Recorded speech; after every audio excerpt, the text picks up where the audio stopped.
4147. You can also visit HalLindsey.com or phone toll-free 1-888-RAPTURE. Your support will guarantee the continued growth of this television program, and together we can touch the world. As I have reported for years, the shadowy Federal Reserve System has propped up world banks, bailed out its cronies, and printed fiat dollars in near total secrecy. But it's apparent now that there were those who knew exactly what was going on, namely the Washington establishment and the global money elite. Even today, they know the Federal Reserve does such things as rescue certain Wall Street central bankers that are part of the Fed, float loans to third world dictators, and risk our entire economy by devaluing our dollar in order to pay for their investment mistakes. And the Fed has always taken special measures to keep the American people from finding out how they operate. Most Americans have no idea that the Federal Reserve is not part of our government and is not accountable to any representative of our country. Instead, the Fed answers to a powerful global money elite that has no allegiance to any country, only themselves. Their purpose is to control the world's money and wield the power. And most of them are not American.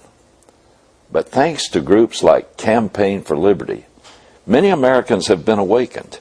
And thank God for brave politicians like Congressman Ron Paul and Senator Rand Paul, among others.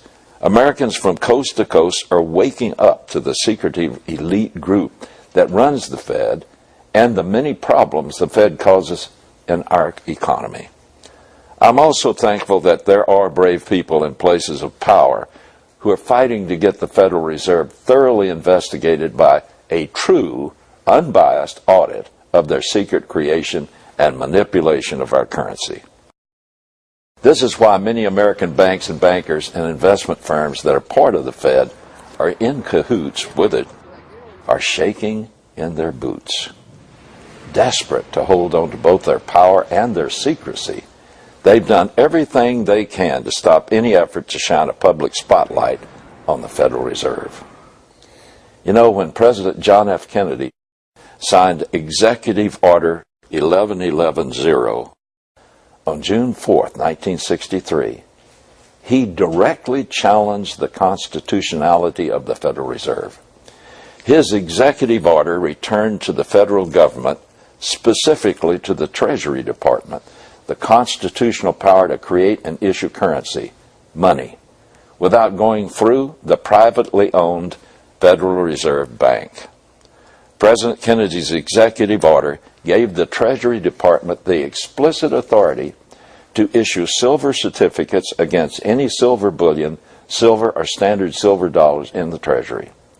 This means that for every ounce of silver in the U.S. Treasury's vault, the government could introduce new money into circulation based on the silver bullion physically held therein. As a result, more than $4 billion in United States notes were brought into circulation in $2 and $5 denominations. Although $10 and $20 denominations of the United States notes were never circulated, they were being printed by the Treasury Department when Kennedy was assassinated. You know, it's very interesting that President Kennedy was assassinated shortly after the speech he gave at Columbia University, in which he threatened to expose the Federal Reserve.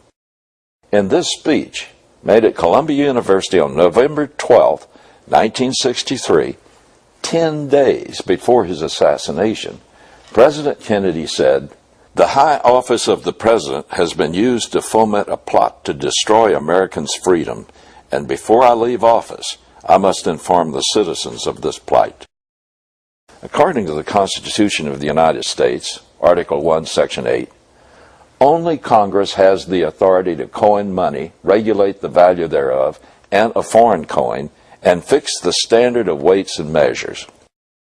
However, since a Christmas vacation vote in 1913, This article has been ignored by the creation and existence of the Federal Reserve Act, which has given a privately owned corporation the power and authority to create and coin the money of the United States. The Federal Reserve is comprised of 12 private credit monopolies who have been given the authority to control the supply of the Federal Reserve notes. Interest rates and all the other parts of the monetary and banking apparatus are also included. The way the Federal Reserve works is this. The private credit monopolies create or print Federal Reserve notes that are then lent to the American government with interest. They use our printing presses, our ink, our paper, our labor to create money out of nothing, to then loan to us at full face value, and then charge us interest on it. The government levies income taxes from the citizens to pay the interest on the money it has received from the Federal Reserve, which has literally created the money out of thin air. It's interesting to note that the Federal Reserve Act and the 16th Amendment, which gave Congress the power to collect income taxes, were both passed in 1913. You see, they were both needed to make each other work. The Federal Reserve notes are not backed by anything of intrinsic value, such as gold or silver. It's also fascinating that one of the first things President Kennedy's successor, Lyndon Baines Johnson, did after he took office was to recall all of the Treasury notes that were in circulation, cease all further creation of currency, and return all powers in this regard back to the Federal Reserve. Coincidence? You decide.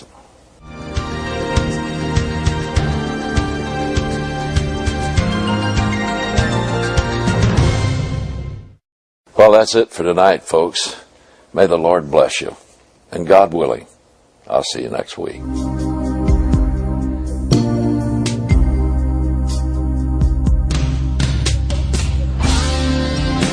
You've been watching the Hal Lindsey Report.